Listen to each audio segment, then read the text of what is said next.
truth shakes power. Power fears sunlight. The governor knew earlier than he claims. This wasn't mismanagement. It was covered up. The Whistleblowers. In theaters now. Kamala Harris picked Tim Walz to be one heartbeat away from the presidency. Tonight, that decision looks like it was certainly a bad move, because hundreds of Minnesota state employees are now turning on their own governor. Whistleblowers are coming forward with explosive accusations. Federal prosecutors are now filing charges, and the number being thrown around is not millions of dollars stolen, it's billions with a B. The man Democrats wanted in the White House is now at the center of what may be the largest taxpayer fraud scheme in American history. And yes, there is a terrorist connection, too, that you need to hear. You see, Governor Tim Walz is drowning. Blaze Media has confirmed that the theft from Minnesota's Somali community networks is not in the millions. Yes, it is in the billions. For years, a sprawling fraud operation ran wild throughout the state. Fake daycare programs, phantom food aid schemes, bogus disability filings, COVID emergency grants siphoned off by the truckload, all of it happening in a neighborhood called Little Mogadishu in Minneapolis. And all of it happening on Tim Walz's watch. But here's where it gets criminal. Over 400 whistleblowers inside the Minnesota Department of Human Services are now publicly accusing Walz of ignoring their warnings. They say he shut down investigations. They say he threatened employees who raised red flags. They say he disempowered the state auditor to prevent oversight. One insider described it this way. It was like somebody was stealing money from the cookie jar and they just kept refilling it. Federal prosecutors have now charged 78 people in the Feeding Our Future scheme alone, involving over $250 million. 71 of those charged are of East African descent. And the DOJ has opened an investigation into whether Minnesota taxpayer dollars ended up funding Al-Shabaab, the Somali terrorist organization. And now we interrupt with some breaking financial news. While Tim Walz let billions vanish from Minnesota's coffers, one investment is doing the exact opposite. Silver prices just shattered records, and a little-known company in Nevada is sitting on a gold mine. Well, actually a silver mine. AmeriCorps Resources, trading as AMCOF and AMCO, has acquired the Trinity Silver Project from Newmont. Yeah. That's 5 million ounces already produced, and historical data pointing to 28 million more in the ground. Now, Newmont became a shareholder. The stock trades under 25 cents right now. And when politicians steal your future, you need to build your own. And this is the kind of story that Wall Street does not want you to hear. The full details are in the description, and we thank them for sponsoring this program. Now, the whistleblower exposure has gone completely nuclear. A post from the Minnesota DHS employees accusing Walz of covering a massive fraud has now hit over 22 million views. The actor James Woods, he weighed in. He said Walz is not going to survive his own government employees blowing the whistle on his corruption en masse. Fox News is reporting hundreds of DHS employees are on record accusing the governor of retaliating against those who tried to stop the theft. When Walz was confronted about the scandal on Meet the Press, his response was pathetic. He said he takes responsibility for putting people in jail and then tried to deflect by claiming it's not just the Somalis, but the numbers don't lie. This is systemic. This is organized, and Walz let it happen. But of course, everyone wants to focus on what President Trump called Tim Walz. Yes, he called him a retard. That's what he said. Apparently, you can't say that word anymore. Do you stand by the claim of calling Tim Walz retarded? Calling Tim Walz retarded? Yeah. In that same post, you mentioned Tim Walz, and you called him what many Americans do find an offensive word, retarded. Do you stand by that claim of calling Tim Walz retarded? Yeah, I think there's something wrong with him. Absolutely, sure. But you don't You have a problem with him? You know what? I think there's something wrong with him. Anybody that would do what he did, anybody that would allow those people into his state and pay billions of dollars out to Somalia. We give billions of dollars to Somalia. It's not even a country because it doesn't function like a country. It's got a name, but it doesn't function like a country. Yeah, there's something wrong with Walz. Yeah, President Trump standing by, calling Tim Walz a retard. The DOJ has opened an investigation into how taxpayer dollars ended up funding Somali terrorist group Al-Shabaab. Whistleblowers say Tim Walz retaliated against them by threatening their jobs. Here's more from Fox breaking the story. Terror group linked to Al-Qaeda. Justice Department says it will take a look. National correspondent Jeff Paul has details. They're calling for an investigation. 4 Minnesota Congress members addressing the state's U.S. attorney, demanding answers after a report claimed taxpayer dollars were ending up in the hands of Somali terror group Al-Shabaab. If you're paying taxes for services you expect and things you expect your state government to provide, those taxes should not be going to a terrorist group in a foreign country. House Majority Whip Tom Emmer is referencing this article written by urban policy magazine City Journal, which is published by a conservative think tank, the Manhattan Institute. Citing unnamed sources, the report alleges funding that was supposed to go to state programs to help with housing and feeding people was being stolen. Without specifying an amount, the article claims some of that money was then sent to Somalia through a complex network where it eventually ends up aiding the Al-Qaeda-linked terror group. This is a huge black eye to the nonprofit community. There was lack of oversight. There's criminal intent. Minnesota Congresswoman Ilhan Omar spoke at the state's capitol yesterday with other state leaders. She didn't directly mention the allegations of the report, but responded to Trump's announcement last week that he was terminating temporary protected status for Somalis in the state. Trump writing that Somali gangs are terrorizing the people of Minnesota. There is not a single evidence that the president or his coonies have put forth that there are any single resource from taxpayers in Minnesota that has gone to aid and abet terrorism.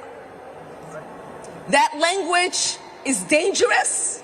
We reached out to the Justice Department about the allegations. A DOJ official tells us the department takes fraud of any kind extremely seriously, and this referral will be thoroughly investigated. You know, Ilhan's sweating under that hijab right now. A scandal is engulfing Kamala's deadweight running mate Tim Walz in Minnesota. Scott Jennings breaking it down. He says the details are stunning. Taxpayer money. Why we're going to start in Minnesota, where a scandal is engulfing Democratic Governor Tim Walz. And we have to start with acknowledging the dogged reporting of Christopher Rufo on this. He broke the story, and he's forcing the mainstream media to follow it. This situation involves fraud across multiple sectors of the Minnesota state government, with taxpayer money winding up in some truly horrendous hands. It begins with the state's Medicaid Housing Stabilization Services, or HSS, which allows for Medicaid funding to be used for housing. Now, when it started in 2020, the cost of this was $2.1 million.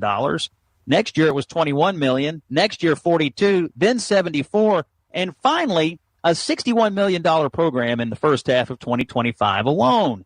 The program was shut down on August 1st of this year due to at least 77 payments having credible allegations of fraud. After that happened on September the 18th, 6 Somalians in Minneapolis were indicted over this HSS fraud. Federal charges were brought by the U.S. attorney there. This was just the first round of his indictments. Now, the crimes here are severe.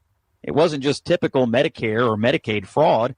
In these instances, whole entire companies were being fabricated in order to take payments and steal funds. The same day that these fraudsters were indicted, another person from the Somalian community there pleaded guilty in a case called the Feeding Our Families case. Feeding Our Families was a nonprofit primarily run by people in the Somali community in Minneapolis. They embezzled $250 million of relief hunger funds. This was one of the largest of the COVID-era fraud schemes. Just 6 days after this round of indictments went down, another one was served, this time for a woman named Asha Farhan Hassan, also from Minneapolis. She was involved in a $14 million fraud against the state. Now, here's what she would do. Approach families in the community and have their children registered into autism therapy services, regardless if they had autism or not. Parents who took part in that scheme were given monthly kickbacks of somewhere between $300 and $1,500. Between 2018 and 2023, autism claims to HSS in Minnesota went from $3 million to start to a whopping $400 million. Providers went from 41 providers to 328 providers in the same period. Many of these were new centers for autism treatment. So there's all this fraud to the tune of hundreds of millions of dollars, all sorts of indictments. And you're probably asking yourself, where did all this money go? If only it were as simple as fancy cars and expensive jewelry, but it's not. It looks like it may have wound up in the hands of terrorists, Al-Shabaab to be exact. Oh, yes, the cards are falling. Blaze Media confirming it's not millions of dollars the people of Somalia have stolen. In Minnesota, it's billions. Extraordinary. So over the last 10 years, Minnesota's Somali community, it's about 100,000 people, mostly in Minneapolis, a neighborhood called Little Mogadishu, for obvious reasons, has been conducting fraud at an eye-popping scale. I mean, truly extraordinary. We're talking about billions of dollars, billions with a B, that are getting sucked out of taxpayer programs, routed through various fake NGOs, into the pockets of Somalis in Minnesota. But one detail that we uncovered, they're actually taking bags of cash, taking them on commercial airplanes out of Seattle, out of Minneapolis, out of other airports, flying this cash to Mogadishu, where it's dispersed through a network of informal money changers. The Al-Shabaab terrorists take a cut. And it's like every government program imaginable, they're setting up these front organizations, autism, social services, feeding the hungry. And they're pulling in, tens of millions, if now not hundreds of millions of dollars a year. And the other kind of dirty secret of this story is that the Minnesota state government, the Democrats who are in charge, Tim Walz and others, have effectively turned a blind eye to this because they don't want to offend the Somalis. They don't want to, earn the accusation of racism, which the Somali activists are very ready and very eager to deploy. And they feel that they need the Somali vote in Minneapolis to win statewide. And I hope that the story will have some impact on the particular level, meaning law enforcement, which has been doing a good job rounding up some of these groups, will extend their efforts, but also opening up these larger questions about immigration, about identity, about who we let into the country, what are our expectations. This should be an obvious one, right? You can't steal billions of dollars from taxpayers. That's like a no. But if you're Minneapolis, Minnesota. Let's see here. I want to find, this is 24 hours ago. Minnesota staff fraud reporting community. Tim Walz is 100% responsible for massive fraud in Minnesota. We let Tim Walz know of fraud early on, hoping for a partnership and stopping fraud, but no, we got the opposite response. Tim Walz systematically retaliated against whistleblowers using monitoring threats, repression, and did his best to discredit fraud reports. Instead of partnership, we got the full weight of retaliation by Tim Walz. Certain DFL members and indifferent mainstream media, it's scary, isolating, and left us wondering who we can turn to. In addition to retaliating against whistleblower, Tim Walz has empowered the Office of Legislative Auditor, allowing agencies to disregard their audit findings and guidance. Media and politicians supporting Tim Walz for the DFL agenda attack whistleblowers who are trying to raise red flags on fraudulent activities. This is a cascade of systematic failures leading to Tim Walz. Agency leadership appointed by Tim Walz willfully disregarded rules and laws to keep fraud reports quiet, even to the extent of threatening families of whistleblowers. Same leaders are not qualified for the jobs, instead of getting leadership jobs via Tim Walz's friendship, so state government were left floundering. DFL lawmakers refused to acknowledge fraud and deflected any serious conversation to stop it. Biased mainstream media reports such as WCCO and NPR show absolutely no interest in covering fraud happening in our own state. Programs, especially in behavioral health and disability services, were built without any guardrails against fraud, all in an attempt to extract more funding from legislature and the federal government. As staff, we firsthand witnessed and observed fraud happening, yet we were shut down, reassigned, and told to keep quiet, sometimes more. Leadership did not want to appear to discriminate against certain communities and were unwilling to take action such as stopping fraud that would have had an adverse impact on their image. And to date, no single agency leader has been held responsible for their role in fraud, whether it's Shireen Gandhi, Jess Gill, Jody Harpstead, Natasha Mers, Eric Grumdahl, or others. It is a structure created and maintained by Tim Walz, who has created an environment of interrelated agencies and institutions, including the media, that help foster fraud through retaliation and turning a blind eye in exchange for political gain in the form of high-power agency leadership jobs or perks. Fundamentally, Tim Walz is dishonest, lacks ethics and integrity, has poor leadership abilities, and has never taken any accountability for his role in the fraud. Instead, he deflects by blaming national politics for his own failings and distracts the public with inverted lying. These lies include his reference of budget surplus under his tenure, and it goes on and on and on. New York Times headline, How Fraud Swamped Minnesota's Social Services System on Tim Walz Watch. That's the headline on the New York Times. James Woods, he's not going to survive his own government employees joining together and blowing the whistle on his corruption. Fox News 24 hours ago, 100% responsible, hundreds Minnesota DHS employees accusing Walz of ignoring warnings about massive fraud and retaliating against whistleblowers. A post from the Minnesota Department of Human Services employees accusing Walz of covering up massive fraud has 22 million views. The dude is screwed. It will only get worse. Resign and do not seek re-election, or voters must be prepared to kick this buffoon out of office. Minnesota staff fraud. Here's Tim Walz, Tampon Tim.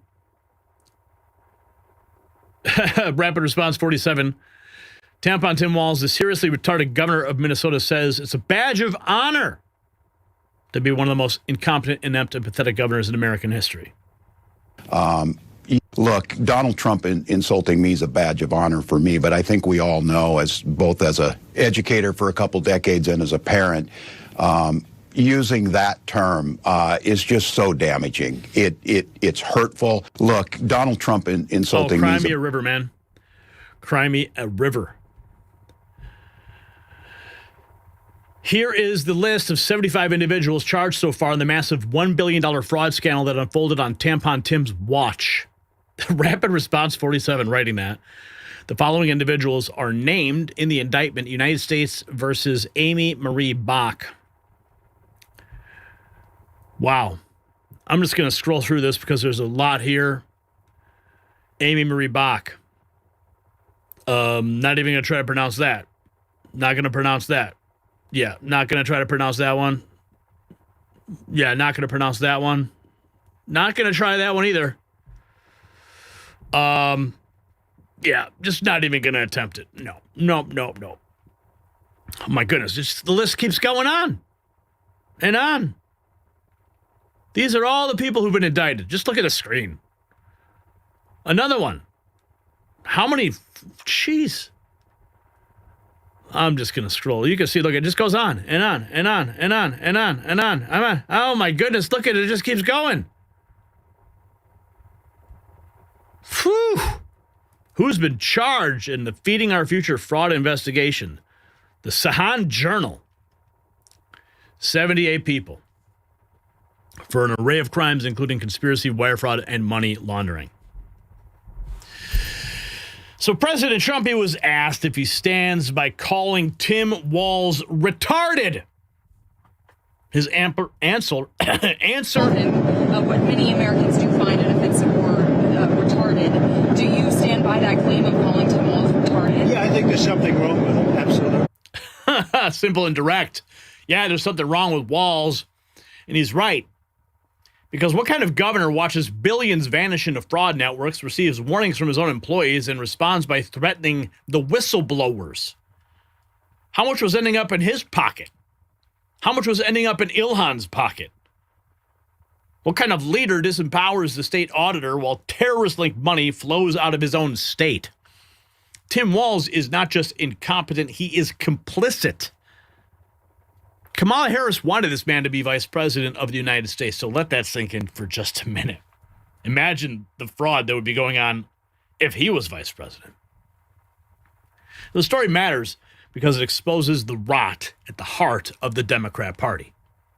Tim Walz was not some random governor. He was Kamala Harris' hand-picked running mate, the man that she trusted to help lead America. While he was auditioning for the White House, billions of taxpayer dollars were being stolen on his watch. Whistleblowers being silenced, investigators being blocked, and American money may have flowed directly to al-Shabaab terrorists. This is not a policy failure. This is a scandal of historic proportions. The DHS employees who came forward, they're the heroes. They risked their careers to expose the truth, and now the American people know exactly what kind of leader Tim Walz really is. Here's my question for you. Should Tim Walz face criminal investigation for his role in covering up this fraud? Yes or no? Drop your answer in the comments, and you can show your support by grabbing some gear at the Next News merch shop. You will find it in the description.